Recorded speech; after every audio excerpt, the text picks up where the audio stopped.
ಲಕ್ಷ್ಮೀನಾಥಸಮಾರಂಭಾಂ ನಾಥಯಾಮುನಮಧ್ಯಮಾಂ ಅಸ್ಮದಾಚಾರ್ಯಪರ್ಯಂತಾಂ ವಂದೇ ಗುರುಪರಂಪರಾಂ. ನಾನು ವಸುಧಾ. ಎಲ್ಲರಿಗೂ ನಮಸ್ಕಾರ. ಈ ದಿನ ಶ್ರೀ ಪಾದುಕಾ ಸಹಸ್ರದ ಸಮಾಖ್ಯಾ ಪದ್ಧತಿಯ 25ನೇ ಪದ್ಯವನ್ನು ಅನುಸಂಧಾನ ಮಾಡ್ತಾ ಇದ್ದೀವಿ. ಪದ್ಯ ಈ ರೀತಿ ಇದೆ.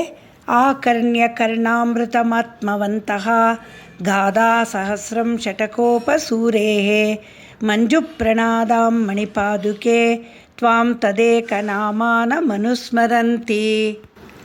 ಓ ರತ್ನಪಾದುಕೆಯೇ, ಆತ್ಮವನ್ನು ಚೆನ್ನಾಗಿ ಅರಿತಿರುವವರು ಅಂದರೆ ಜ್ಞಾನಿಗಳು, ಭಕ್ತರು ಕಿವಿಗಳಿಗೆ ಇಂಪಾಗಿ ಅಮೃತವನ್ನೇ ಸುರಿಸುವಂತಹ ಸಾವಿರಾರು ಪಾಶುರವುಳ್ಳ ತಿರುವಾಯ್ಮೊಳಿಯನ್ನು ಕೇಳುತ್ತಿರುವಾಗ ಅದೇ ಹೆಸರಿನ ಕಿವಿಗೂ ಮನಸ್ಸಿಗೂ ಇಂಪಾಗಿರುವ ನಿನ್ನನ್ನು ಸದಾ ನೆನಪಿಸಿಕೊಳ್ಳುತ್ತಾರೆ ಎಂದು ಈ ಪದ್ಯದ ಅರ್ಥ.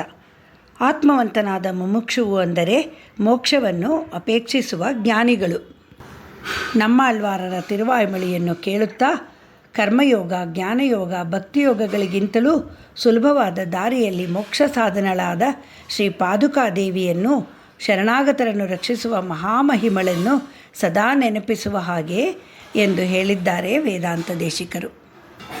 ಅಂದರೆ ನಮ್ಮಾಳ್ವಾರರು ಶ್ರೀ ಪಾದುಕಾದೇವಿಯು ಇಬ್ಬರೂ ಮುಮುಕ್ಷುಗಳನ್ನು ಮೋಕ್ಷದೆಡೆಗೆ ಕರೆದೊಯ್ಯುವ ಒಂದೇ ಗುಣವುಳ್ಳವರು ಎಂದರ್ಥ. ಭಕ್ತಿ ಪ್ರಪತ್ತಿ ಎರಡರ ಪುರುಷಾರ್ಥವೂ ಅಪೇಕ್ಷೆಯು ಮೋಕ್ಷವೇ ಆದರೂ ಭಕ್ತಿಯ ಮಾರ್ಗ ಬಹಳ ಕಠಿಣ. ಕರ್ಮಯೋಗ, ಜ್ಞಾನಯೋಗಗಳಲ್ಲಿ ತೊಡಗಿರುವವರಿಗೆ ನಂತರ ಭಕ್ತಿ ಉತ್ಪನ್ನವಾಗಿ ಭಗವಂತನ ಉಪಾಸನೆಯಲ್ಲಿ ತೊಡಗುತ್ತಾರೆ.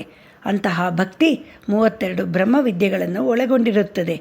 ಇವರ ಗುರಿಯು ಮೋಕ್ಷವೇ ಆಗಿದ್ದರೂ ಸಾಧನೆಯ ಹಾದಿ ಮಾತ್ರ ಬಹಳ ಕಠಿಣ. ಈ ಎಲ್ಲ ವಿದ್ಯೆಗಳಿಗೂ, ಜ್ಞಾನ, ಕರ್ಮ, ಭಕ್ತಿ ಮಾರ್ಗಗಳಿಗೂ ಮೋಕ್ಷವೇ ಫಲವಾಗಿದ್ದರೂ ಅದು ಸಿಗುವುದು ಪ್ರಾರಬ್ಧ ಕರ್ಮ ಕಳೆದ ಮೇಲೆಯೇ. ಆದರೆ ಶರಣಾಗತಿ ಅಥವಾ ಪ್ರಪತ್ತಿ ಮಾರ್ಗದಲ್ಲಾದರೋ ಪ್ರಾರಬ್ಧ ಪೂರ ಕಳೆಯದೇ ಹೋಗಲಿ, ದೇಹಾವಸಾನವಾದ ಒಡನೆಯೇ ಮೋಕ್ಷ ಪ್ರಾಪ್ತಿಯೂ ಆಗುತ್ತದೆ. ನಮ್ಮಾಳ್ವಾರರ ತಿರುವಾಯ್ಮೊಳಿಯ ಇಂಪಾದ ಹಾಡುಗಳನ್ನು ಕೇಳಿದಾಗ ಶ್ರೀ ಪಾದುಕಾದೇವಿಯ ನೆನಪು ಆಗುತ್ತಲೇ ಇರುತ್ತದೆ. ಏಕೆಂದರೆ ಇಬ್ಬರು ಹೆಸರಿನಲ್ಲಿ, ಗುಣದಲ್ಲಿ ಒಂದೇ ಎಂದು ಶ್ರೀ ವೇದಾಂತ ದೇಶಿಕರು ಹೇಳುತ್ತಾರೆ. ಹಾಗೆ ಕೇಳುವಾಗ ನನಗೆ ರಾಮಾಯಣದ ಒಂದು ಘಟನೆ ಜ್ಞಾಪಕಕ್ಕೆ ಬರುತ್ತಿದೆ. ನಿಮಗೂ ಹೇಳುತ್ತೇನೆ, ಕೇಳಿ. ಶ್ರೀರಾಮ ಭಾರತದ ದಕ್ಷಿಣದ ತುಟ್ಟ ತುದಿಯ ಸಮುದ್ರದ ಮುಂದೆ ಅಪಾರ ಸೈನ್ಯ ಸಮೇತ ಕುಳಿತು ಹೇಗಪ್ಪ ಇದನ್ನು ದಾಟುವುದು ಎಂದು ಯೋಚಿಸುತ್ತಿರುವಾಗಲೇ ವಿಭೀಷಣನು ರಾವಣನಿಂದ ಅವಮಾನ ಹೊಂದಿ ತಿರಸ್ಕರಿಸಲ್ಪಟ್ಟು ರಾಮನ ಬಳಿಗೆ ಬಂದು ಶರಣಾಗತಿಯನ್ನು ನಿವೇದನ ಮಾಡುತ್ತಾನೆ.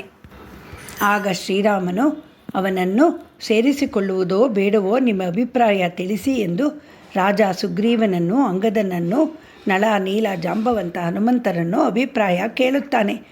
ಆಗ ಸುಗ್ರೀವನು ವಿಭೀಷಣನನ್ನು ಸೇರಿಸಿಕೊಳ್ಳಲು ತನ್ನ ವಿರೋಧ ವ್ಯಕ್ತಪಡಿಸುತ್ತಾ, ಕಷ್ಟದ ಸಮಯದಲ್ಲಿ ತನ್ನ ಅಣ್ಣನನ್ನು, ಲಂಕಾ ರಾಜ್ಯವನ್ನು ಬಿಟ್ಟು ಬಂದ ದ್ರೋಹಿ ವಿಭೀಷಣ, ಇವನನ್ನು ನಂಬಲಾಗದು ಎನ್ನುತ್ತಾನೆ. ಸುಗ್ರೀವ ಮಾಡಿದ್ದು ಇನ್ನೇನು? ಶ್ರೀರಾಮನ ಕೈಯಲ್ಲಿ ಅಣ್ಣ ವಾಲಿಯನ್ನು ಕೊಲ್ಲಿಸಿದನಲ್ಲವೇ, ಅದು ಮರೆತೇ ಹೋಯಿತೇನೋ ಅವನಿಗೆ. ಆಗ ಶ್ರೀರಾಮ ಇವನ ಮಾತಿಗೆ ಮನಸ್ಸಿನಲ್ಲೇ ನಕ್ಕು ಅವನನ್ನು ದೂಷಿಸದೆ ಬದಲಾಗಿ ಎಲ್ಲರಿಗೂ ಕೇಳುವಂತೆ, ಎಲ್ಲರಿಗೂ ಭರತನಂತಹ ತಮ್ಮ ಸಿಗುತ್ತಾನೆಯೇ? ಎಲ್ಲರೂ ನನ್ನ ಹಾಗೆ ಅದೃಷ್ಟವಂತರೇ ಎನ್ನುತ್ತಾನೆ. ರಾಮನನ್ನು ಬಿಟ್ಟು ವಾಪಸ್ ಅಯೋಧ್ಯೆಗೆ ಹೋದ ಭರತನು, ಅಣ್ಣನನ್ನು ಬಿಟ್ಟು ರಾಮನಲ್ಲಿಗೆ ಬಂದ ವಿಭೀಷಣನು, ಈ ಇಬ್ಬರೂ ರಾಮಭಕ್ತರೇ, ಒಂದೇ ಗುಣ, ಇಬ್ಬರೂ ಅಣ್ಣಂದರಿಗೆ ತಮ್ಮಂದಿರೇ. ಅದಕ್ಕೆ ರಾಮನಿಗೆ ಭರತನ ನೆನಪು ಬರುತ್ತದೆ ವಿಭೀಷಣ ಬಂದ ಸಮಯದಲ್ಲಿ. ಅವನನ್ನು ಪರಿಗ್ರಹಿಸುವಾಗ ಕಂಬರಾಮಾಯಣದಲ್ಲಿ ಕಂಬರು ರಾಮನ ಬಾಯಲ್ಲಿ ಹೀಗೆ ನುಡಿಸಿದ್ದಾರೆ: ಗುಹನೋಡುಂ ಐವರಾನೇಂ ಸುಗ್ರೀವನೋಡು ಆರುವರಾನೇಂ ಎಂ ಉಳ್ಳೈ ಅನ್ಬಿನ್ ಬಂದ ಅಹನ್ಮರ್ ಕಾದಲೆಯೇ ನಿನ್ನೋಡು 7ವರಾನೇ.